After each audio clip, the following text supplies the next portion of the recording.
So we're almost at the point now where Dragon Age fans can get on the hype train, can get worked up, looking forward to the next release with a proper official reveal. Maybe not a hype train, but maybe a hype griffin or a hype dragon, whichever you prefer. But yeah, it's looking good that for Dragon Age fans we might finally get to see a proper reveal and a proper gameplay announcement, and then with a release date as well, which there's been rumours swirling around that it will be later this year, maybe in November. November's probably a good time for releasing. Depends on EA's financials. Fingers crossed for myself. You know, at that point, I don't mind within a year of a reveal. I mean, perhaps you could let me know to see which you would prefer. Obviously, if it was released the next day, that would be amazing. But that's not something that happens anymore. That's only in the old school way of things. It has been a long time coming for Dreadwolf. It's been 10 years in development.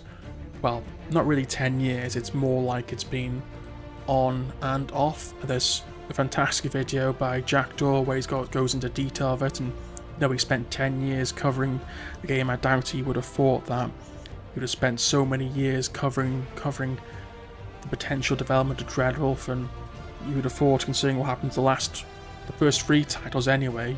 We had the original Dragon Age Origins, 2009, then a couple of years later you had Dragon Age 2, then obviously Inquisition in 2014. I mean, Dragon Age 2 was of course rushed out, but we still got 3 games in 5 years. I mean, I think the ideal situation is probably 1 every 3 years.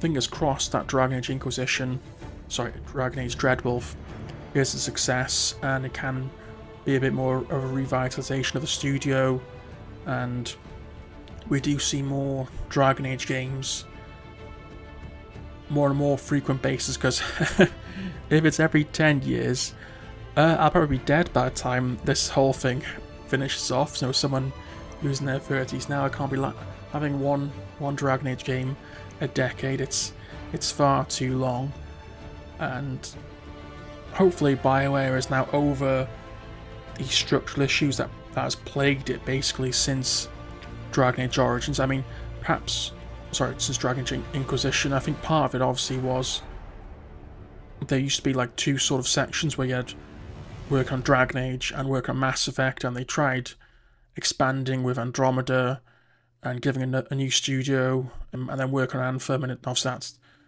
those 2 did not work out, and it badly affected the studio. But hopefully, like I said, Dreadwolf gets back to basics, working on Mass Effect as well, and the studio needs to go back to what worked best, work on single player games. I mean, thankfully they did drop the multiplayer for Dreadwolf. I mean, I've never even bothered playing the Dragon Age Inquisition multiplayer. I have no interest in that really.